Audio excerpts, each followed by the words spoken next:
मैं apart from being a poet, apart from being a critic, apart from being a journalist, मैं एक आम शहरी भी हूँ जो इस निज़ाम के अंदर रहता है और इस निज़ाम की अच्छाई या बुराई से मुतासिर होता है और उसका बराह रास्त हिस्सा है। पीटीआई पाकिस्तान की सबसे बड़ी जमात है, 2 तिहाई से ज़्यादा अक्सर जीत लेने वाली जमात है 8 फरवरी को। पीटीआई के झंडे पे आप पाबंदी लगाएंगे, मैं पीटीआई का झंडा उठाऊंगा। मैंने कोई दिमाग नहीं बनाया कि मैं पॉलिटिक्स करूंगा सही। या मैं किसी चीज़ को कबूल कर लूँगा या मैं किसी हैसियत में सामने आऊँगा। मेरी जंग देखिए पार्लियामेंटेरियन बनने की नहीं है। मैंने बहुत दोबारा चैनलों में मौका काम मिले तो किया इस जर्नलिज्म को न्यूज़। कंटिन्यू करेंगे आप? अल्लाह करे कि हमारे दोस्त हमारे ऊपर से तलवार हटा दें, चूँकि स्टेट के अंदर एक बदमाश की हैसियत से रहते हैं। तो बदमाश जो होता है उसके कोई उसूल नहीं होते। किसी दिन आपने बदमाश को सलाम भी किया झुककर, उसने कहा, उसने फिर भी आपको चपेड़ मार देने कि यार तू ज़्यादा झुका नहीं था, या कोर्निश बजा लाते तेरी ये उंगलियां ज़्यादा ऊंची नहीं गई थी। तो आप यहाँ पर क्या करेंगे आप?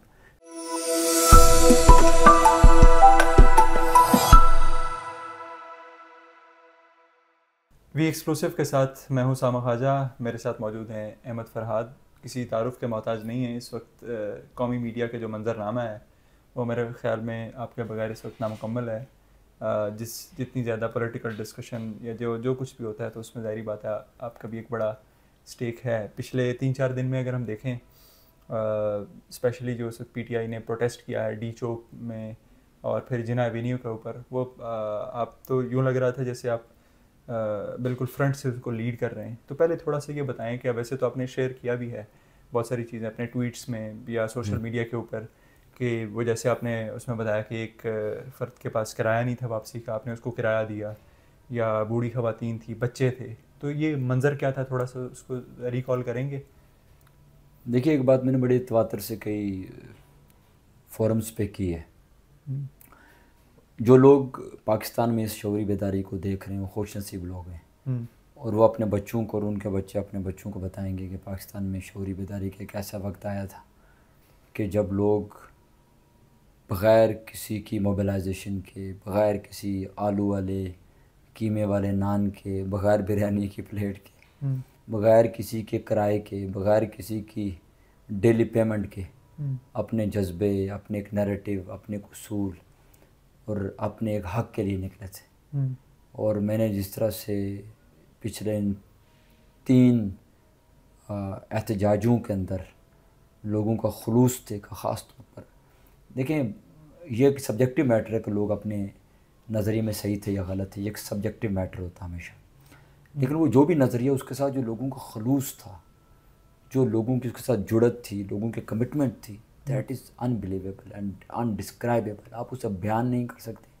हत्ता कि मैं समझता हूँ कि कोई अहमक होगा अगर मुखालिफ पार्टी का भी है कि वो लोगों के और पीटीआई कारकुनों के इस जज्बे को जो वो दाद ना दे या इसकी तौसीफ़ और तारीफ़ ना करे। ऐसा नहीं हो सकता। एक अजीब व गरीब समा, एक अजीब व गरीब लोगों की कमिटमेंट मैंने देखी। नहीं, आप जहाँ पे कह रहे हैं कि मुखालिफिन उसको जो है वो ऑनर करेंगे, तो वहाँ तो आप साथ ये खुद भी कह रहे थे कि पीटीआई की अपनी लीडरशिप वहाँ मौजूद नहीं थी और इस पर खासी कंट्रोवर्सी भी बनी है। बहुत सारी पीटीआई की जो लीडरशिप है उसने आपकी बात को इंडोर्स किया है, या कुछ लोगों ने आपकी जो कुर्बानियाँ हैं उसको सराहा है। लेकिन तो वहाँ जो पार्टी की अपनी लीडरशिप मौजूद नहीं है, तो बाकी लोगों ने उनको क्या ऑनर करना है? देखिए, जो पीटीआई के पीछे पीछे जो 4 शोज़ हुए हैं, पावर शोज़ जो हैं, उन चारों में मिसमैनेजमेंट बहुत ज़्यादा थी। लेकिन जो पिंडी का था उसमें और इस इस्लामाबाद वाली कॉल के अंदर एक कदर मुश्तरक ये है कि दोनों में जो अली अमीन गंडापुर साहब हैं उनके हवाले से बहुत संगीन सवालात उठे, उनके किरदार के ऊपर, उनकी पार्टी के अंदर उनकी हैसियत के ऊपर और पार्टी से उनके खलास के ऊपर बहुत संगीन सवालात उठे। और मिसमैनेजमेंट इंतहा की थी। प्लानिंग कोई नहीं थी, रोड मैप कोई नहीं था, लाएअमल कोई नहीं था, प्लान बी नहीं था, प्लान सी नहीं था। होता जाता है ये दिल शहर खामोशां गायर, शोर करता हूँ तो बेकार नहीं करता मैं। तो हमने तो वहाँ कारकुनों को तने तनहा डी चौक फतह करते, फिर वहाँ से पसपा होते, फिर मार खाते, फिर गिरते पड़ते, तकलीफ़ें उठाते, बारिश में भीगते, गलियों में गुम होते। और कई लोग तो ऐसे थे जो पहली बार इस्लामाबाद आए थे, तो वो रात बड़ी अजियत की रात थी, 4 अक्टूबर की रात जो थी, बहुत अजियत की रात थी। मैं चूँकि I was the last person के शायद जो वहाँ से डी चौक से निकला होगा, तो मैंने सब कुछ अपनी आँखों से देखा। मैंने कारकुनों की बेबसी देखी है, बेसरो सामानी देखी है। यतीम मैंने एक लफ्ज़ इस्तेमाल किया पीटीआई के कारकुन के लिए। आई एम सॉरी पीटीआई की आदत है कि मुझे लफ्ज़ इस्तेमाल करना पड़ता है कि आपने अपने कारकुन को यतीम रखा है। दुनिया के बदकिस्मत तरीन वो लोग हैं जो ऐसे कारकुन की हिफाजत ना कर सकें, या ऐसे कारकुन का ख्याल ना कर सकें, या उसको यूटिलाइज़ ना कर सकें, या उसकी इज़्ज़त ना कर सकें। और दुनिया के खुशनसीब तरीन है वो लोग जिन्हें ऐसे कारकुन मिलते हैं। कहीं आप ये तो नहीं कह रहे कि इमरान खान को भी जो लोग मिले हैं वो भी खोटे सिक्के हैं? बहुत सारे खोटे सिक्के हैं ज़ाहिर। इमरान खान को जो लोग मिले उसमें बहुत सारे खोटे सिक्के हैं। बहुत सारे लोग जो हैं ऐसे हैं कि दे आर कम्प्रोमाइज्ड, इसमें कोई दो राय नहीं है। क्या देते हैं बहुत लोग compromised। लेकिन जब कोई तहरीक किसी नस्बुल किसी प्रोग्राम जिसकी आप बात कर रहे हैं कि क्या टारगेट्स हमारे हैं, उनको अचीव कैसे करना है, कोई उसके ऊपर प्लान ऑफ एक्शन क्या होगा, और फिर इसी तरीके से कोई टीम नहीं है, उसके बगैर अगर ये चलाई जाएगी तो इसका अल्टीमेट बेनिफिशरी तो कोई और है। देखिए, जब आप किसी भी तहरीक को एक मुनज़्ज़म अंदाज में लेकर नहीं चलते और उस तहरीक के मोटिव्स और उस तहरीक का रोड मैप बिल्कुल क्रिस्टल क्लियर नहीं होता, ट्रांसपेरेंट नहीं होता, वाज़ेह नहीं होता, तो वो कंस्ट्रक्टिव से ज़्यादा डिस्ट्रक्टिव हो सकती है। हम लोग तो औजार हैं मोहताज मुहर्रिक, बाजू कोई दरकार है कुव्वत को हमारी। तो कारकुन तो एक औजार की तरह है ना, आपने उसको इस्तेमाल करना है। और ये मामूली बात नहीं है, आप इतने लाखों लोग, हज़ारों लोग आप लेकर आ गए, इतना बड़ा मोब, इतना बड़ा हुजूम और इतना डिवोटेड हुजूम, आप उसको लेकर आए। हमने बर्गर फैमिली की औरतों को वहाँ पे जो नंगे पाँव भागते देखा, एलीट क्लास की औरतों को देखा। एक बूढ़ी खातून, she was 70 years and she came from I think Virginia, USA से आई। हाँ यस, वो यूएसए से आई हुई थी। और अब मैंने उसकी वीडियोस शेयर की, वो बिल्कुल कैसे जा रही थी। वो आपने देखा कि आखिरी वक्त कि जब लोग पसपा हो गए थे और उस वक्त डी चौक की तरफ जा रहे, डी चौक में मौजूद थी। मुझे खुद उसको घसीट के वापस पीछे लाना पड़ा। कुछ मीडिया के और लोग थे, उन्होंने घसीटा, अम्मा जी आप रहम करें, ये डिवोशन नहीं देखा, कभी भी नहीं देखा। वो शख्स बदनसीब है और वो शख्स मुजरम है इस कारकुन का, कि जो ज़रा रत्ती बराबर भी इस कारकुन के खुलूस के साथ बेवफाई करेगा या दो नंबरी करेगा या उसे चीट करेगा, ये जुल्म है, ये जुल्म है और ये जुल्म है। अच्छा, थोड़ा सा आप अपने बारे में बताइए कि आप उसमें ये जो पिछले 3-4 उनकी जो एहतजाज वगैरह थे, इसमें आप किस हैसियत में, बतौर जर्नलिस्ट शरीक थे, आप बतौर पीटीआई लीडर शरीक थे, आप या उसको कवर कर रहे थे या उसको लीड कर रहे थे, क्या? देखिए, मेरे वालिद जो थे वो मुस्लिम कॉन्फ्रेंस और मुस्लिम लीग नून के आदमी थे। अच्छा। सिटी के सदर भी थे। मेरी लीनिंग हमेशा से, मैं एक लिबरल आदमी था, तो वो मेरी लीनिंग हमेशा से प्रोग्रेसिव आदमी था, तो पीपल्स पार्टी की तरफ रही। मैंने ज़िंदगी में जो थोड़े बहुत वोट दिए वो पीपल्स पार्टी को ही दिए। अच्छा। फिर एक वक्त आया वोट देना छोड़ दिया, फिर मेरा आखिरी वोट जो वो मैंने पीटीआई को दिया। अच्छा। तो मैं apart from being a poet, apart from being a critic, apart from being a journalist, मैं एक आम शहरी भी हूँ जो इस निज़ाम के अंदर रहता है और इस निज़ाम की अच्छाई या बुराई से मुतासिर होता है और उसका बराह रास्त हिस्सा है। तो किसी जगह पर मेरा कंट्रीब्यूशन बतौर शहरी के भी होता है। अच्छा। मुझे ये, मैं अपने खुलूस नीयत की इंतहा पर ये समझता हूँ कि पाकिस्तान में इस वक्त सबसे ख़तरनाक और क्रूशल टाइम है।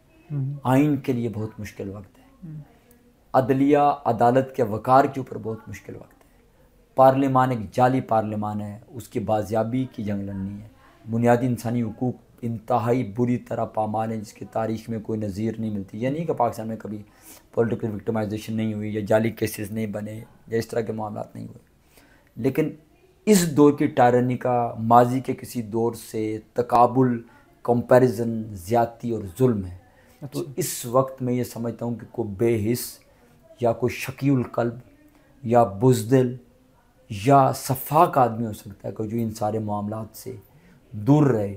सो इट इज़ माई ऑब्लिगेशन और it is my duty to be here and it is my duty to fight for the freedom of constitution, for the freedom of rule of law, for the freedom of parliament और बुनियादी इंसानी हुकूक। मेरा फ़र्ज़ है, मैं एक आदमी, आम आदमी के तौर पर शरीक होता हूँ। फिर हथियार हमारे पास शेर का है, तो तो हम वो शेर का हथियार भी इस्तेमाल ज़रा बीच में करते हैं। नहीं, लेकिन उसमें वहाँ पे जाके पीटीआई का झंडा उठाना और एक तरफ आप जर्नलिस्ट हूँ, तो क्या ये उससे मैच करता है? देखिए, एक तो मैंने पीटीआई का झंडा नहीं उठाया। अच्छा, पहली बात, सही। मैं नहीं तो जब किसी और ने आपको पहना दिया होगा। पहना हुआ पहना तो मैंने कभी नहीं है, लेकिन एक जगह में खड़ा बात करा था तो लोगों ने पीटीआई का झंडा उठाया था, एक बात। अच्छा। दूसरी बात, मैं 100 दफ़ा पीटीआई का झंडा उठाऊंगा, पहले नहीं उठाया, अब उठाऊंगा। जिस झंडे पर आप पाबंदियाँ लगाएंगे, ये लोगों का बुनियादी इंसानी हुकूक में से एक हक है। पीटीआई पाकिस्तान की सबसे बड़ी जमात है, 2/3 से ज़्यादा अक्सरियत जीत लेने वाली जमात है 8 फरवरी को। पीटीआई के झंडे पे आप पाबंदी लगाएंगे, मैं पीटीआई का झंडा उठाऊंगा। कल अगर आपने नून लीग के झंडे पे पाबंदी लगाई, मैं नून लीग का झंडा उठाऊंगा।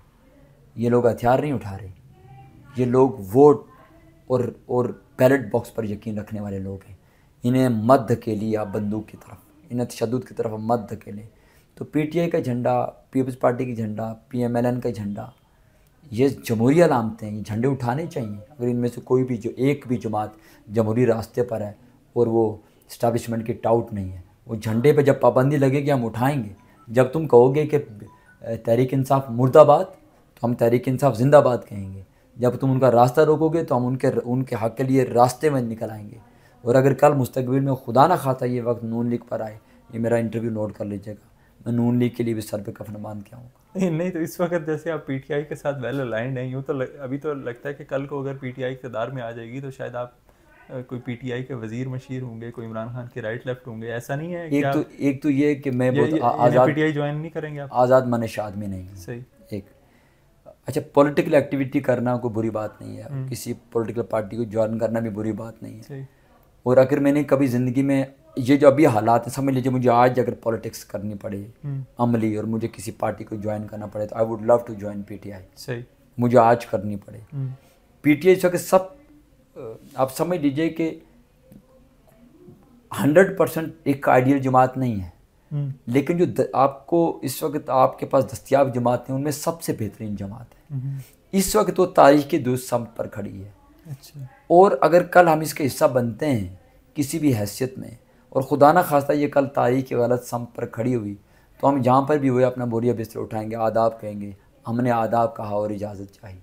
उसने जब चाहने वालों से इजाज़त चाही, हमने आदाब कहा और इजाज़त चाहिए, हम आदाब करके निकल जाएंगे। यानी इस वक्त अगर आपको लीडर क़यादत दी जाए या इस वक्त आपको कोई रोल दिया जाए तो आप उसको कबूल कर लेंगे? मुझे बहुत से लोग ये बात कहते हैं। अभी मैंने कोई दिमाग नहीं बनाया कि मैं पॉलिटिक्स करूँगा। सही। या मैं किसी चीज़ को कबूल कर लूँगा या मैं किसी हैसियत में सामने आऊँगा। मेरी जंग देखिए पार्लियामेंटेरियन बनने की नहीं है। मैं शायर अदीब आदमी हूँ। मेरी जंग जो है, मैं मुश्किल आदमी हूँ। मैं कल कोई और पीटीआई कोई ऐसा काम कर जाएगी कि मैं पीटीआई के खिलाफ तलवार लेकर निकल आऊँगा, तो मुझे ऐसे बंदे को अपने साथ रखना नुकसान। तलवारें तो अभी भी पीटीआई में कई लोगों ने आपके खिलाफ निकाल ली हैं। वो तो निकालते रहेंगे। अभी तो जो अब वो इश्क के इम्तहान जो है ना, वो और भी आएंगे। अभी तो बड़ी गालियाँ हमने सुननी है अभी जब आप इख्तलाफी बात करने लगते हैं ना, तो ज़ाहिर है फिर लोगों को, जो लोग बहुत अंधी अकीदत के साथ चलते हैं या शौरी आँख बंद करके चलते हैं, फिर वो थोड़ी बहुत भी जब आप कोई ताकुल पसंद बात करते हैं तो वो आप जर्नलिज्म आपने छोड़ दी है, उस रास्ते से अलग हो गए? जर्नलिज्म तो आपके दोस्तों ने गेट नंबर 4 वालों ने छुड़वा दी। मेरे क्या दोस्त? आखिरी मैसूरी में लोग कहते रहते हैं कि फलां चैनल जो है वो तो उसको इंटरव्यू नहीं देना। अच्छा। वो ख़ास जो है वो इस्टेब्लिशमेंट का। मैं कहता हूँ कौन सा चैनल इस्टेब्लिशमेंट का नहीं है। मैंने पाकिस्तान के कम से कम 9-10 चैनल्स खड़े किए हैं और अच्छी पोजीशंस पर मैंने चैनल्स में काम किया। मुझे लोग मीडिया की दाई कहते हैं। जब भी कोई चैनल लॉन्च हो रहा था तो उसके स्क्रिप्चुअल मेकअप के लिए मुझे रब्ता लाजमी किया जाता है। तो हमें पता है चैनल्स कैसे चलते हैं, हमें पता है सीटों के क्या मसाइल हैं, हमें पता है कैसे एक फ़ोन कॉल के ऊपर पूरा न्यूज़ रूम का माहौल बदल जाता है। ख़बर तक बनकर आती है, ख़बर को टिल्ट क्या देना है, ख़बर का टेक क्या है, ख़बर को किस तरह से ट्रीट करना है। वो तो डायरेक्टर्स न्यूज़ तो सारे हमेशा गेट नंबर 4 में बैठते हैं। यहाँ जो डायरेक्टर न्यूज़ होता है वो तो बेचारा चपरासी और मुंशी होता है। चलें, अब ये तो आप मीडिया के उसमें थोड़ा सा अपने बारे में बताएं। आपने ख़ुद भी जिक्र कर दिया कि 8-10 चैनल्स में, उससे पहले शायरी भी आपका एक हवाला थी, आपका एक तारुफ थी। तो आमतौर से ये समझा जाता है कि किसी ने इश्क किया और फिर उसके बाद वो शायर बन गया। तो इतनी इस वक्त जो है वो सख्त गुफ्तगू आप फरमाते हैं, तो पहले कोई इश्क करके इस तरफ आए थे या शायरी ऐसे ही शुरू? देखिए, अगर ये बहुत ही शायरी से मुतालिक जो बहुत ही आ, सतही या बचकाना या आमियाना जो अप्रोचेज़ इनमें से एक ये कि किसी को इश्क हो जाता है वो शायर बन जाता है। अच्छा। ये ऐसी कि किसी को इश्क हो गया वो उसके बाद गुलकार हो गया। शायर पैदाशी होता है, वो अपनी माँ के पेट से शायर आता है और वो गॉड गिफ्टेड है, बाय बर्थ है वो। एक अल्लाह ताला की तरफ से या फितरत की तरफ से ये एक हुनर वो लेकर आता है, फिर उसको पॉलिश करता है, उसको सैकल करता है, उसे ट्रिम करता है, उसे ट्रीट करता है, फिर वो फ़नी तौर पर अपनी जो मराहिल हैं वो तय करता है। तो शायर तो पैदाइश शायर होता है, ज़ाहिर है। और अगर इश्क लोगों को शायर बनाता तो आज पाकिस्तान में अगर 24 करोड़ हैं तो 23 करोड़ 99,999 शायर होते। थोड़ा सा इससे अपने मीडिया के सफ़र के हवाले से भी बताइए ना कि किस ज़माने में आपने अखबार से शुरू किया था? मैंने बहुत अखबारों में काम किया। अच्छा। उसके बाद मैंने PTV के लिए थोड़ा बहुत काम किया। अच्छा, सारे चैनल्स के लिए कर चुके हैं? हाँ, मैंने कैपिटल टीवी लॉन्च किया था, पहला चैनल था। मैंने एडवर्टाइजिंग एजेंसीज के लिए बहुत लिखा, काम करता था मैं। फिर कैपिटल टीवी पहला चैनल था। कैपिटल टीवी को मैंने उसके लॉन्चिंग टीम का हिस्सा था, स्क्रिप्चुअल मेकअप किया। उसके बाद न्यू टीवी था, उसके बाद बोल था, उसके बाद हम था, उसके बाद डिस्कवर पाकिस्तान था, उसके बाद जो वो PNN था, एक न्यूज़ था, उसके बाद जो है वो ABN न्यूज़ था। तो कई मैंने बहुत दोबारा मौका मिले तो जर्नलिज्म को कंटिन्यू करेंगे आप? ज़ाहिर है, अल्लाह करे कि हमारे दोस्त हमारे ऊपर से तलवार हटा दें, जिन्हें हमारा साफत करना अच्छा नहीं लगता। मैं आखिरी वक्त एक चैनल को बतौर director news I was going to launch that channel. अच्छा। और जब हमारी वहाँ मुखबरी हो गई तो हमें छोड़ना पड़ा। और उससे पहले जो मैंने आखिरी चैनल बतौर हेड ऑफ कंटेंट लॉन्च किया था वो ABN न्यूज़ था। उसके बाद मौका नहीं मिला। Nobody is willing to take me. ये शायद वही वक्त था जिस वक्त आपको तकरीबन 1 महीने के लिए उठाया गया था, मई की 14 तारीख को गर्दन। आखिरी चैनल से जब मुझे निकाला गया था मेरे नज़रियात की वजह से, उसके बाद तकरीबन 4 महीने की मैंने बेरोज़गारी काटी थी। उसके बाद जाकर आई वाज एब्डक्टेड। इस वक्त आपका ज़रिया मुआश कोई है या फ़िलहाल जो है? मैं फ्रीलांस भी करता हूँ, ज़ाहिर है। मैं डॉक्यूमेंट्रीज़ लिखता हूँ, जिंगल्स लिखता हूँ, कॉन्सेप्ट्स लिखता हूँ, ट्रांसलेशंस करता हूँ। तो रोटी थोड़ी बहुत हमारी जो भी है, इतनी ज़्यादा रोटी खाते नहीं हैं। अच्छा। थोड़ी बहुत रोटी है और तो बस वो चल जाती, किचन तो चल जाता, शुक्र अल्लाह। जिस वक्त आपको उठाया गया था उस वक्त के हवाले से थोड़ा सा बताएं ना कि आपसे क्या ज़्यादा सवालात होते थे या किन चीज़ों के बारे में आपसे पूछा गया? कोई आपके पास ऐसे राज थे जो वो जानना चाहते थे या कोई आपकी बात नागवार लग गई थी? ज़ाहिर जी, उठाने वालों को तो सारे पाकिस्तान की बात नागवार गुजरती है। जब आइन में आपका दिया गया जो किरदार है आप उस पर नहीं चलते, आइन के आर्टिकल 242, 43, 45 में आपकी जो वज़ा करदा जो आपके हदूद हैं आप उनका ख्याल नहीं रखते, तो कोई बंदा, और आपको ये पता नहीं है कि आप कितना काम कर सकते हैं, कितना नहीं कर सकते, कितनी अथॉरिटी है, कितनी नहीं है, तो किसी ने अगर आपको ऊंची आवाज़ में सलाम भी कर लिया तो आपको बुरा लगेगा, क्योंकि आप माई बाप हैं। चौधरी निज़ामुद्दीन आप बन गए, तो अब आप चूँकि स्टेट के अंदर एक बदमाश की हैसियत से रहते हैं, तो बदमाश जो होता है उसके कोई उसूल नहीं होते। किसी दिन आपने बदमाश को सलाम भी किया झुककर, उसने कहा, उसने फिर भी आपको चपेड़ मार देने कि यार तू ज़्यादा झुका नहीं था, या कोर्निश बजा लाते तेरी ये उंगलियां ज़्यादा ऊंची नहीं गई थी, तो आप यहाँ पर क्या करेंगे? आप क्या पता बड़े साहब को कब कौन सी बात बुरी लग जाए। सवाल तो इनको लगता ही बुरा है, सोच बुरी लगती है, शऊर बुरा लगता है, आइन पर बात करना बुरा लगता है। तो मैंने तो ये जुर्म बहुत सारे किए हैं। यानी आपके जुर्म की फहरिस्त लाता? हाँ बिल्कुल। सवाल करता है ये दीवाना हमारी हाथ पर, ये अपनी हाथ से गुजर गया, इसे उठा लो। तो उनकी तरफ से ये वो गज़ल मेरे लिए थी। तो वो सारे देखे ना, ये फिर आपको उठा लिया? तो फिर हमें उठा लिया। जिस वक्त आपको यहाँ पे खैर काफ़ी जो है वो रोला भी पड़ा है, तो जिस वक्त आपको उधर कश्मीर की पुलिस के हवाले किया जा रहा था तो कहा जाता है कि वहाँ कई लोगों ने रजिस्ट किया, उससे पहले भी जिस वक्त वहाँ तहरीक चल रही थी उस दौरान भी, और जिस वक्त आपको उधर उनके हवाले किया जा रहा था, आप पर एक FIR जो है वो कायम की जा रही थी, तो उस वक्त भी, तो इस बारे में भी कोई मालूमात हैं आपके पास? बहुत सीनियर ब्यूरोक्रेसी के लोग मेरी वजह से और मुझसे पहले जो तहरीक थी उसके वजह से, चूँकि यहाँ पे लोगों को लाशें चाहिए थी, और ये बहुत सामने की बात है, पुलिस से कहा गया था हमें लाशें चाहिए, 2, 4, 5 बंदे मारने पुलिस के मुजफ्फराबाद, पुलिस ने इनकार किया। अच्छा। तो I think he was commissioner के जो उस वक्त काफ़ी अर्सा गायब रहे। I think I don't know he is back और नॉट। आईजी के बारे में भी कहा आईजी के जाता बारे में भी ऐसी बातें आई हम्म, और तबादले की। हम्म, तो कई चीज़ें हुई ज़रा वहाँ ब्यूरोक्रेसी के अंदर, लेकिन ब्यूरोक्रेसी ने उनका, मेरे लिए जो उनका वो था स्टैंड बड़ा मजबूत था और उन्होंने बहुत से गलत काम करने से मुजफ्फराबाद पुलिस से इनकार किया। अच्छा। हाँ, एक टाउट आदमी बाग से खुर्रम इकबाल एसपी, एक उस पे आया हुआ आदमी, एक 2 नंबर कश्मीरी डोमिसाइल पर आया हुआ एक आदमी, जाली कश्मीरी मुहाजिर, तो वो टाउट था चूँकि एजेंसीज़ का और इदारों का, तो उसने फिर मेरी गिरफ़्तारी के लिए उनको हेल्प आउट किया, जाली केस बनाकर मुझे गिरफ़्तार किया। अदरवाइज़ आज़ाद कश्मीर की पुलिस, मुजफ्फराबाद पुलिस ने इनकार कर दिया था मेरे ऊपर कोई झूठा केस बनाने से और मुझे ज़िले-ताम इस तरीके से लेने से इनकार कर दिया था। जिस वक्त आप कैद में थे तो उस वक्त आपकी फैमिली से कोई आपका रब्ता करवाया गया, कोई कंप्रोमाइज़ की ऑफ़र की गई कि ये आप कर होते लें? थे, ज़ाहिर है वो तो अच्छा। सारी चीज़ें मेरी वाइफ ने चीज़ें कोर्ट में पेश कर दी थी, कंप्रोमाइज़ के लिए तो कोशिशें होती थी, बहुत सारे मामला हुए थे। सही। थोड़ा सा आखिर में शायरी के हवाले से, एक तो ये आपकी बहुत मशहूर ज़माना जो है, इससे पहले आपने एक बात भी की थी वो कि आपने 13 बंदे मारे थे, और वो खबर के हवाले से भी आप नहीं वो भी उस हवाले से ज़रूर बताएं। बिल्कुल, जब आपने ये भी कहा कि उनको लाशें चाहिए थी तो आप तो लाशें दे रहे थे, आपकी वो जो खबर थी उसमें 2 चीज़ें हैं, देखें 2 पहलू हैं। एक ये है कि वो उस पर बहुत सारे लोगों ने ये क्रिटिसाइज़ किया कि भाई यूँ लग रहा है कि जैसे आप जो है मुजफ्फराबाद में खड़े हैं जबकि आप इस्लामाबाद में मौजूद थे।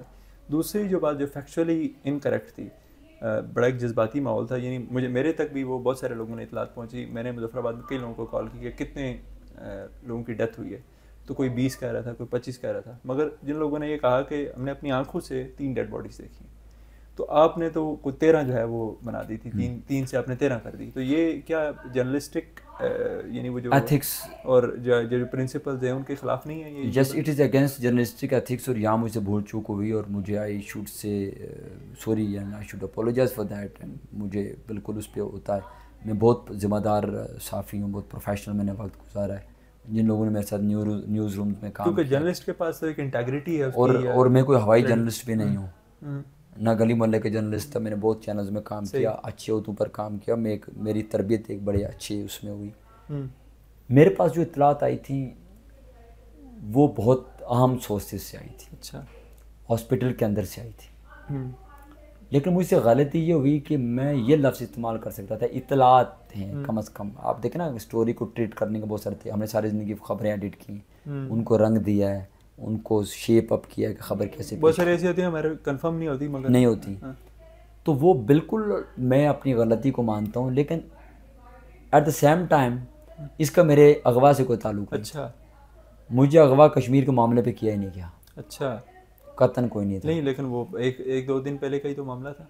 हाँ, 1 दिन पहले का ही। ना नहीं, उससे पहले बहुत सारे मामला थे, मैंने बहुत सारी खबरें ब्रेक की हुई थी। आप उस दौर में सोशल मीडिया पर जाइए, सही। मैंने इदारे के हवाले से बहुत सारी खबरें ब्रेक की हुई थी। मेरा जो मेरा रेट्रिक था वो बड़ा ब्लंट था, बड़ा हाई था, और मेरा बात करने के मामला जो थे वो शायद बहुत ही ज़्यादा डायरेक्ट थे अच्छा। कुछ लोगों के साथ। जो लहजे के मसाइल थे। हाँ, लहजे के थे, जो मेरी फितरत में था, मेरे मिजाज में था, तो वो नागवार गुजरी थी बादशाह को हम्म, ये बात। तो उसका वो जो 13 वाली बात, उसका मेरे से कोई ताल्लुक नहीं होता। अगर 13 की वजह से मुझे उठाया जाता, मुझ पर केस बनाया जाता।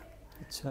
हाँ, मुझ पर केस बनाया जाता, अगवा किया गया था ना मुझे पे। आप केस बनाते, अब एबडक्ट ना करते।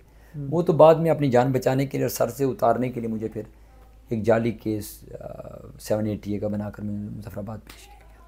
चलें, आखिर में कोई अपनी शायरी के हवाले से, कि यही आपकी सबसे मशहूर जो आपकी इसे उठा लो, जो आपके अल्फाज मशहूर हुए कि इसे उठा लो, और या इसके अलावा भी कोई आपके दिल के बहुत करीब है? शायरी तो जी औलाद की तरह है, हर शेर आपको अच्छा लगता है और आप उसे कहते नहीं हैं, जनते हैं माँ ये के तो घर। आपका सियासी बयान है ना। हाँ। ये कोई नहीं, ज़ाहिर है शायर अपने मामलात में टची होता है। कुछ चीज़ें मेरी अभी जो हाल ही में एक मैंने नज़्म कही, वो जो मैंने आखिरी मुजारे में पढ़ी 4 अक्टूबर को, वो सुनाता हूँ आपको कि खौफ से बरसरे पैकार सफ़र जारी है, दम बदम नारा ये ललकार सफ़र जारी है, क्या कोई तीर क्या तलवार सफ़र जारी है, लाख बढ़ जाए ये आज़ार सफ़र जारी है, रास्ते रोक सका है कोई परवानों के, रास्ते रोक सका है कोई परवानों के, काफिले और निकल आएंगे दीवानों के। बहुत शुक्रिया। किसी वक्त में तफसील से बैठेंगे और आपकी सारी ज़िंदगी पे एक तफसीली नशिस्त करेंगे। तब तक के लिए नाज़रीन इजाज़त दीजिए। खुदा हाफ़िज़।